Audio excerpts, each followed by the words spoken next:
Welcome to One Quick Story, a midweek update from the Kyle Olson Show. A story that caught my eye that I wanted to be sure you heard about was written by my colleague at Breitbart News, David Eng. You may remember Hollywood celebrities clamored to be the champions of sexual abuse victims, but when it came time to do the work, well, the executives just got paid. David's story is titled Celebrity-Backed Time's Up, that's the organization, spent big on executive salaries, little on victims of sexual harassment. And he joins me now. So, David, first, tell me about what the purpose of the organization called Time's Up is. Yeah, so basically Time's Up was founded a couple of years ago, actually more than a couple of years ago, as a kind of a reaction to the Harvey Weinstein scandal. Basically a bunch of A-list celebrities, and I'm talking cream of the crop celebrities like Reese Witherspoon, Meryl Streep, others kind of came together, Julianne Moore kind of came together to create this organization that would kind of be like Hollywood's official response to the sexual harassment scandal of Harvey Weinstein and all the other subsequent scandals that came out after that. And really what the organization has become is kind of like this huge elephant that has kind of taken over a lot of other, anti-sexual harassment groups. And it's kind of become the big elephant in the room. I remember when I used to be at the LA Times and I was reporting on this, a lot of smaller activist groups were very resentful of Time's Up because they felt like Time's Up was taking all the publicity, was soaking up all the big ticket donations, and was kind of taking credit for everything. Whereas a lot of these smaller groups had been working, for many years before, working on sexual harassment, working on women's rights in the industry. And they felt like they were just kind of pushed aside, and that Time's Up kind of stole the spotlight from them. So there's a lot of resentment in this field against Time's Up. And this story that broke, recently, just shines more light on how this organization is actually run, as opposed to how it thinks the public would like it to be run. Right. So you looked at the group's tax filing. What did you find? Yeah. So Time's Up is a nonprofit organization, and all nonprofits are required by law to make their tax filings publicly available. So anyone can go and search for it. It's called a Form 990, and it's available on its official website, or you can go to ProPublica and find it there. Mm-hmm. But basically what we found was that for the year 2018, which was the most recent year for which tax filings were available, Time's Up raised a little more than $3.5 million, which is pretty impressive for a group that is that young. However, it turns out that they spent about $1.5 million on salaries alone, which is nearly 40% of the money raised. Now, just for reference points for people who aren't familiar with this, nonprofits are usually supposed to spend only about 25%, or more or less, on administration, and the rest on their stated goal. So obviously we're seeing a situation where Time's Up is spending a lot of money on executive salaries, and not enough on helping women fight sexual harassment claims. So you write, in addition to the celebrities that you already mentioned, you write, the group's governing board includes former Obama senior advisor Valerie Jarrett, mega TV producer Shonda Rhimes, CNN personality Anna Navarro, as well as actresses Eva Longoria and Ashley Judd.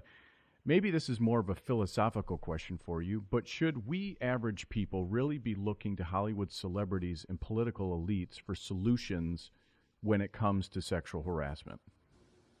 Well, that's an excellent question. And I think the salient point here is that Time's Up has become kind of like a magnet for former Obama officials. So you mentioned Valerie Jarrett, but there's also Tina Chen, who is the CEO of Time's Up. She is the big cheese there. And she was a former advisor, not only to former President Obama, but also she served as chief of staff to Michelle Obama when she was first lady. So we're talking some really deep connections to the Obama administration in this group. And I should also point out that there is another person who holds a prominent board position at Time's Up. Her name is Hillary Rosen. She's kind of like a PR bigwig, really, really prominent in the PR world. And I think it needs to be pointed out that she is also, very closely allied with the Biden campaign. Mm-hmm. So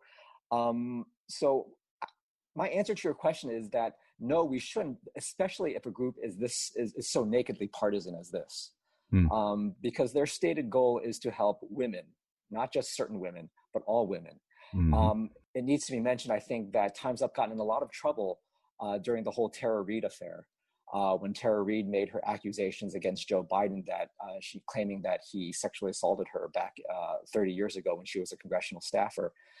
Time's Up got in a lot of trouble because it was felt that they didn't really do enough to help her. They kind of put out a statement saying that Biden needs to respond, but that in the same statement, they kind of absolved him as well. And they never really followed up. They never really called for action. And I think for a lot of people who cover this industry, that was kind of indicative of what Time's Up real goal is. They're not really helping all women, just certain women, if you know what I mean. Certain women that advance the narrative. That's a really good point. I remember that because I covered that whole situation in the Biden campaign for Breitbart, and you're right. I mean, and I think the situation was similar with Juanita Broderick and her accusations against Bill Clinton. You had people who claimed to support all women. Hillary Clinton, remember in 2016, she said we need to believe all women. But yet, when it comes to Tara Reade, when it comes to Juanita Broderick, Hollywood, celebrities, liberals, they tend to look the other way. Now, and you cover a lot of Hollywood stories. You would think that this sort of story would be embarrassing to a Time's Up, but do you think that there'll be any change out of coming from these revelations? No, I don't, because I think that a lot of these organizations like Time's Up, they're obviously cloaked in social justice, and that kind of acts as a force field around them. It kind of discourages the mainstream media from actually digging and looking into them and digging into their tax filings and stuff like that. So it was actually the New York Post that broke this story. So it took them to actually shine a light onto this organization. Look, this tax filing was in 2018, so we'll see what happens. There's usually a 2-year lag between when a nonprofit has to file its tax returns and make them publicly available. So we'll see what happens. It might change, it may not, but I'm not really optimistic. I mean, there was another story that broke this week that kind of is parallel to this. It has to do with Black Lives Matter. And a group of local Black Lives Matter chapters is accusing the national BLM organization of not adequately funding them, of basically raising a lot of money, but not giving them the financial support that they're supposed to be giving them. This story did not make much headway in the national media. In fact, it was barely mentioned at all, but it's there, it's public. The press release is out there. You can read it.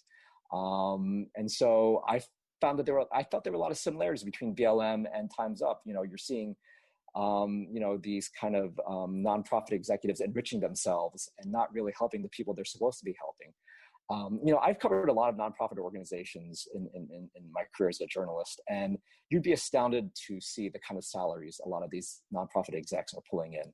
They're not like Fortune 500 salaries, but they're enough to give you pause. They're kind of figures that, would make one very, very comfortable. And you compare that with the salaries that a lot of the rank and file employees are making, and it's just kind of mind-boggling and kind of sad, actually, when you see the disparity there. Well, and then when you actually look at the impact that these organizations are having or aren't having, is there any, in the research and the reporting that you've done, is there any quantifiable difference that Time's Up has made?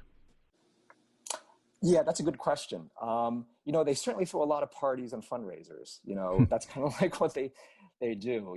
They throw industry events. I read one, there was an industry event, there was a Time's Up event geared towards minority film critics. And I have no idea what this has to do with fighting sexual harassment. But they're spending money on events like this. So,